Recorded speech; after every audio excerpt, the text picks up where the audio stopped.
Halo film lovers, kali ini kita akan review film yang diproduksi oleh Jerry Bruckheimer. Dan yang pasti film ini sangat keren karena ini sequel terakhir dari film Bad Boys yang berjudul Bad Boys for Life. Bad Boys for Life, film yang mengisahkan dua detektif Miami, Mike Lowrey dan Marcus Burnett yang harus berhadapan dengan sepasang ibu dan anak dari pengedar narkoba yang mendatangkan malapetaka dendam di kota mereka. Bad Boys for Life adalah sequel ketiga dari trilogi Bad Boys. Will Smith dan Martin Lawrence kembali memerankan peran utama mereka dalam film yang disutradarai oleh Adil dan Bilal dan ditulis oleh Chris Bremer, Peter Craig, dan Joe Carnahan.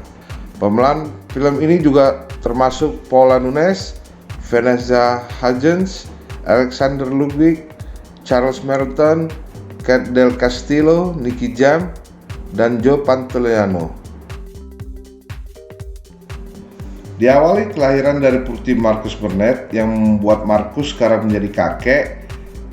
Ini membuat Marcus sangat bahagia dan seperti biasa paman Mike tidak terbiasa dengan anak-anak. Di lain tempat, di suatu penjara wanita, Isabel Aretas, janda gembong kartel narkoba Benito, melarikan diri dari penjara Meksiko dengan bantuan putranya Armando. Isabel mengirim Armando ke Miami, menugaskannya untuk mengamankan sejumlah besar uang yang disembunyikan Benito, serta membunuh orang-orang yang bertanggung jawab atas kematiannya dan akhirnya dipenjara. Isabel menuntut Armando untuk membunuh detektif Miami Mike Lowrey yang terakhir. Di Miami, Mike menemani rekannya Marcus Burnett menunggu kelahiran cucu pertamanya.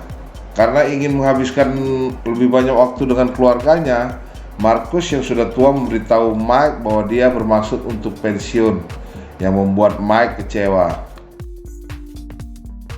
Saat pesta merayakan cucu Marcus, Mike ditembak oleh Armando dan koma selama berbulan-bulan.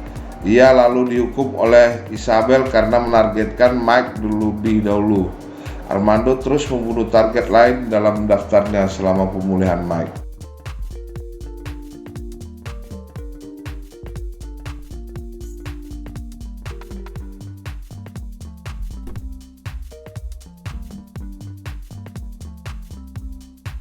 Setelah pemulihan Mike, dia bertekad untuk membalas dendam dan gagal merekrut Marcus yang sekarang sudah pensiun, menyebabkan perselisihan di antara mereka. Mike lalu mendapatkan identitas penjual senjata Booker Gracie dari seorang informan. Menyadari bahwa Mike tidak akan mengindahkan perintah untuk menjauh dari penyelidikan, Kapten Howard akhirnya mengizinkan Mike untuk bekerja sama dengan tim yang dipimpin oleh mantan pacar Mike, Rita.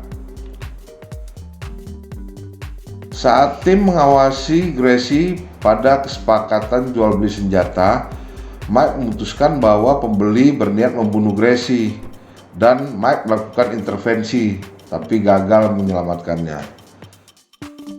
Belakangan, Marcus dipanggil oleh Carver Remy, seorang informer lama yang yakin pembunuh itu mengejarnya. Marcus menghubungi Mike dan pasangan itu pergi ke Carver, tapi terlambat untuk menyelamatkannya. Armando kabur setelah bertengkar dengan Mike.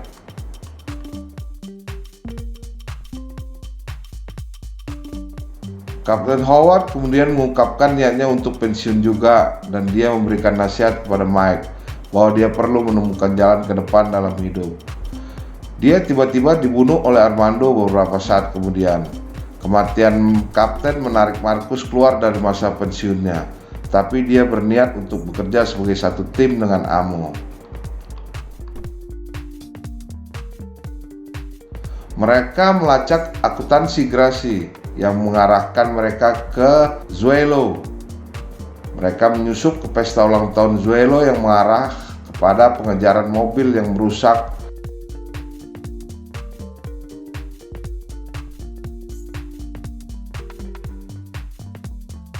Armando tiba dengan helikopter untuk menyelamatkan Zuelo, tapi membunuhnya ketika dia memblokir kemampuan Armando untuk menembak Mike yang mengejar. Saat dia menyusun tembakan, Armando memberitahu Mike hasta el fuego. Hasta el fuego. Tembakan dari Marcus menciptakan perlindungan untuk Mike yang justru jatuh ke air.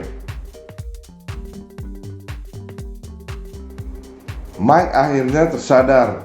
Dia berpikir bahwa Armando tersebut adalah anaknya, karena hanya dia yang tahu dan kekasihnya kata-kata hasta el fuego. Mike menjelaskan kepada Marcus, sewaktu lulus dari akademi, dia ditugaskan menyamar ke dalam kartel Aretas, menjadi supir pribadi istrinya bos kartel. Mereka terlibat asmara dan Mike harus mengorbankan wanita yang dicintainya di penjara selama 25 tahun.